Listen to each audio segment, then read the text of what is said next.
You've also said that if you have your last $1,000, you recommend that people spend it on personal development and some form of a course to increase, I know, their knowledge on a given marketable, I would say, thing. Yeah. Do you still stand by that? Because the way you're already broke. Yeah, but you could be more broke. You're broke. You can't get more broke than $1,000. $999. No, zero or 1,000, same number. But you're broke already. Right, broke. but you don't want to have to, you get a pothole, you hit a pothole and you pop a tire. You don't want to have to put that on a credit card, 33%. So you hit a pothole. You're telling me fixing your tire is more important than fixing yourself.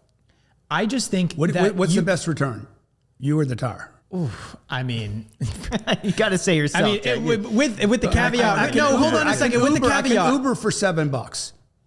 Dude, you're broke already. People need to understand this goes back to the argument you and I had earlier, okay? But an emergency fund is something... You ain't got an emergency fund, bro. You got $1,000 that's worth about $100. You ain't got an emergency fund. You are broke, okay? So when I did that show, Undercover Billionaire, they gave me $100. I said, I don't need the 100. They're like, oh no, it's good for the show. We're gonna count it down. I'm like, what are you talking about? They're like, it's gonna go 100, then it's gonna go 82, and then it's gonna go 76, and then it's gonna go 40. It's gonna be great TV. I said, no, it's not. I'm gonna take it to the bank and drop it off, and I'm gonna go to zero day one, because that 100 cannot save me. I don't need the 100. I don't need the 1,000. I don't need 10 grand. I would tell you, spend your last 10 grand. You're broke. Make it official. Get a fucking T-shirt. I am broke, and on the back, and I am hustling. And go get your money, man. I stay broke all the time. I never have money. I don't keep money because it's not worth anything. The only thing worth anything to me is me and my hustle and my focus and my go get it.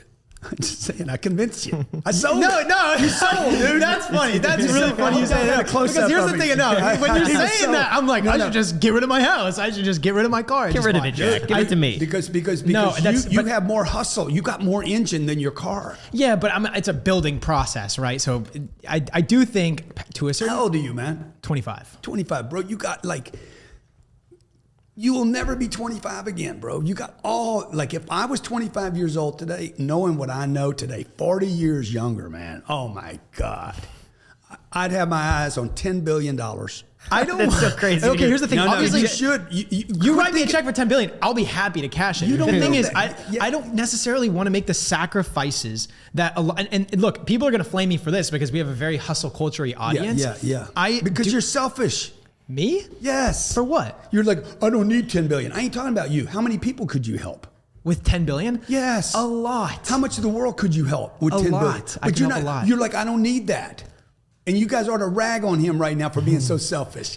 No, like, here's the thing. I don't need 10 billion. Jack is built differently. Jack likes to take it easy. I've tried telling Jack, dude, we got to work ping 12 hours a day, and 12 hours a day, 6 days a week. Basketball. I want to be able friends. to text Jack at 11 p.m. instant responses. I want that, Jack. Bro, what I about want 1,000 communities could have pickleball? 1,000 communities could have their table tennis. Like, you just think about your table tennis rather than other communities. I help other people. But you can't help enough people because you're down to your last grand. You're right. And it is in my horizon that I do want to help people, but I don't think that I wouldn't, honestly, maybe I'm too selfish. I don't want to get to 10 billion so I can then just help a bunch of other people. I would love to get to a few million and then help people. But I think that to spend the time of my 20s and 30s and 40s and 50s and 60s to get to 10 billion, to then, I want to still enjoy my life. And sure, maybe I am selfish. Maybe that is the truth. You know what? This goes back to the happiness thing. Maybe I have some insights. I think your happiness comes from a different... This would be very interesting. So when Jack and I first started working together, it was 2020. He moved into the guest house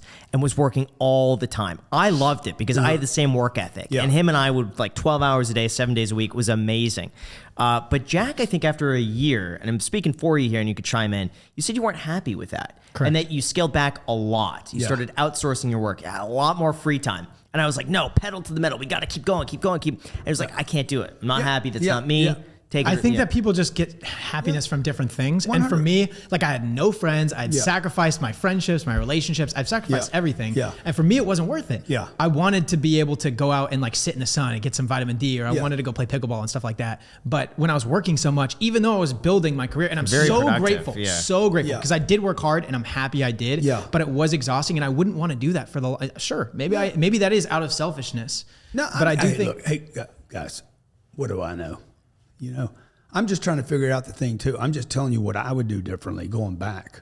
and looking at later, like, dude, I had this time between 25 and 35 that, like, I made so many mistakes in those years. Okay, all I did was work.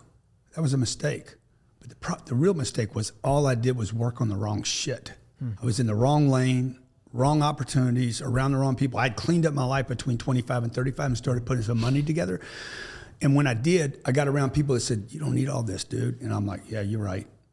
Or, you know, bigger's not better. And then I stopped. I could have made so many moves back then that would have me in a different position later in my life that you don't know about yet. You say people should invest in themselves, right? Rather than some form of like an ETF where you have an expected return year over year. Yeah. Yet you provide something where people invest for an expected return year over year. Yeah. So how is that any different than an ETF? I'll tell you how it's different, okay? Number one, the ETF is liquid. Okay. And you don't want to be liquid.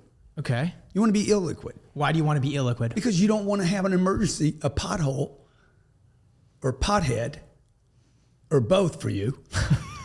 That goes and gets that money, okay? That goes and gets that money. You're like, oh my God, I gotta sell my ETF. Dude, money is made over long periods of time, okay? I have never wanted to get rich quick, ever, my entire life. I'm like, I don't want to get rich quick. I want to get rich for sure. So my investment thesis is about how do I get rich for sure? Well, if I'm illiquid, which is what Wall Street offers you. My mama taught me this when I was 18 or 19 years old. If the casino offers you something, do not take it. Wall Street is a casino. Hey, we want you to be liquid, man. You can get your money anytime you want. They're not offering that to you because it's good for you. They're offering it to you because it's good for them. I think the problem is people sell. Is that people get emotional, but assuming you could overcome that emotion and not panic and sell. They can't, bro. They cannot. So now we're talking about real world, right? Huh? So now we're talking about like the real results of such a thing. Yeah, in my fund, you are illiquid for 10 years. But the benefit of being illiquid is 6% return with rents going up. Mm-hmm. Every decade since you were born and since I was born, rents have gone up in this country without missing a lick. Every 10 years, rents are going to go up 20 or 30%. Some doubled in many of those decades, okay? While my debt's being paid down, the rents are going up. He knows the real estate game. This mechanism, inflation starts hitting, fiat gets So you're saying that you're protecting people from themselves, basically. 100%. And including myself, by the way. I don't want the money. Why? I go to zero and I go hustle money again.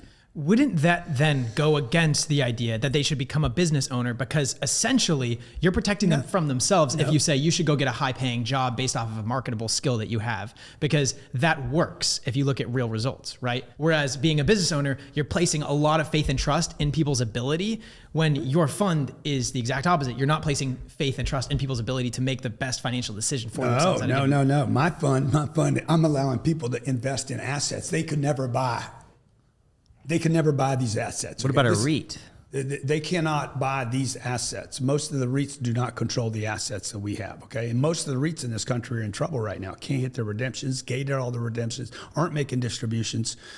Don't hand select their properties. They'll buy anything and everything in almost any market with whatever the terms were, because they're churning money, okay? These are big companies with thousands of employees and are paying all these analysts little fees. But if people followed your advice, then technically what they should be doing is putting their money and raising money from other people to do what you're doing. Yeah, they could. And we show people how to do that. Go raise $150 million to do that deal. I welcome anybody to do it. I don't think they'd start at that level. Blackstone can't do it. Blackstone can't do it. Fidelity can't do it. These are $1 trillion companies, and they can't go to everyday people because they ignored everyday people for the last 30 years. And the big banks, this is really what I'm taking on with Cardone Capital. It's not just the investment. Neither is the thesis, some of the stuff that I talk about. It is that the banks have control of the way we think. Buy a house, good for Bank of America. Fannie Mae's getting ready, we were talking about on the break. Fannie Mae's getting ready to offer a 5% down on a 4-unit deal. That'll happen November 18th. It is going to, the 4-unit product, if you live in it, you can get a 5% loan with Fannie Mae, I think for 7 or 10 years, okay? You're gonna have people just flock to that asset class. Doesn't mean it's good though.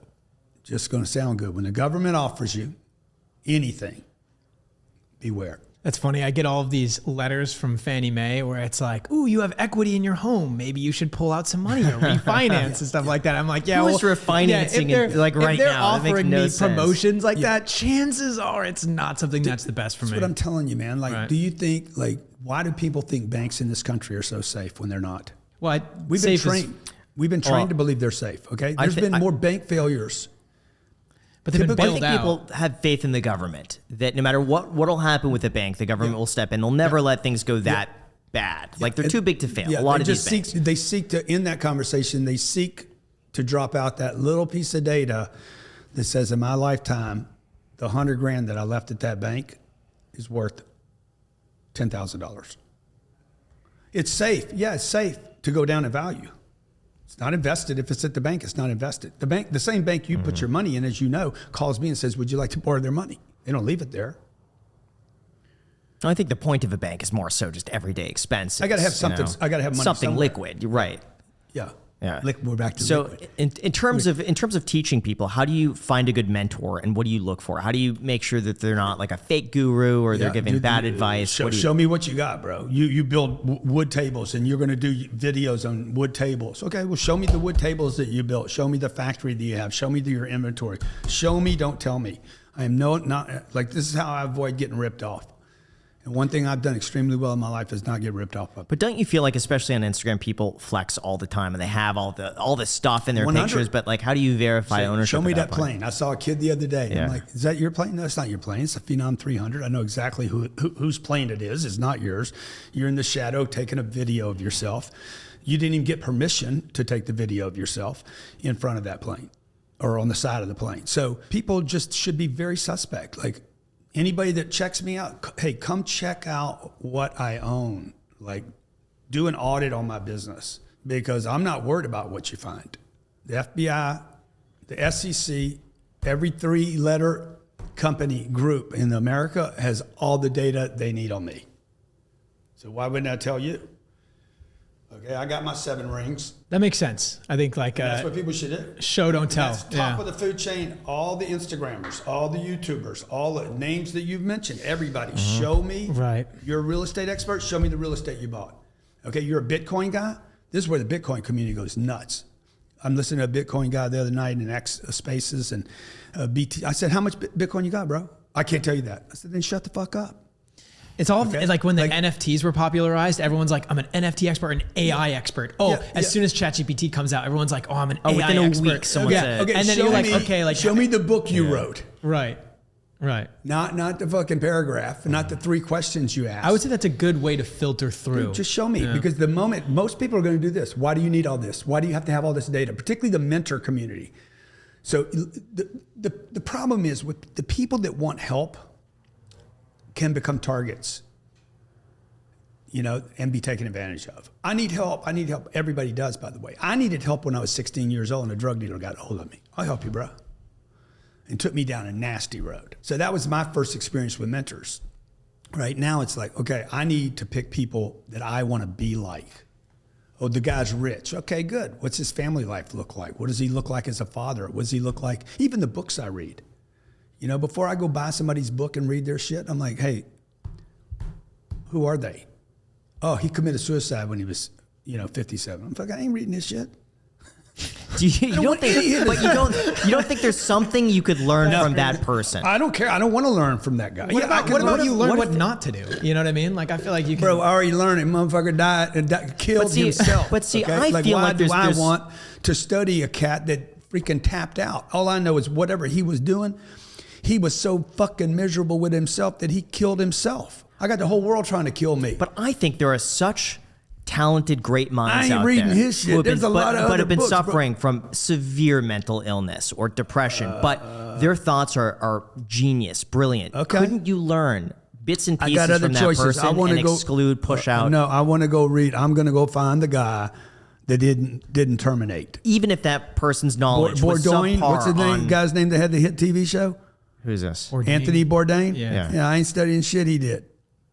Okay, what's the comedian's name that tapped out? Oh, Robin Williams. Fuck him. I ain't studying none of his why? shit. But because it didn't work. But if you want to be a comedian and you want to, you know what I mean? No, I'm going to study Kevin Hart. I'm going to study Kevin Hart. I'm going to study Dave Chappelle. But there could be aspects of their life that work so well, and then other aspects that just don't. And you could study the aspects that work well for them. Comedy, if I'm studying his comedy, his pace, his way to write a joke, yeah, cool. But I'm not going to study him as he's my mentor for life. That's what I'm saying. See, I tend to think that in everybody you could find bits and pieces that you agree with, that you resonate with. I ain't got that much time. I want to read about the winners, man.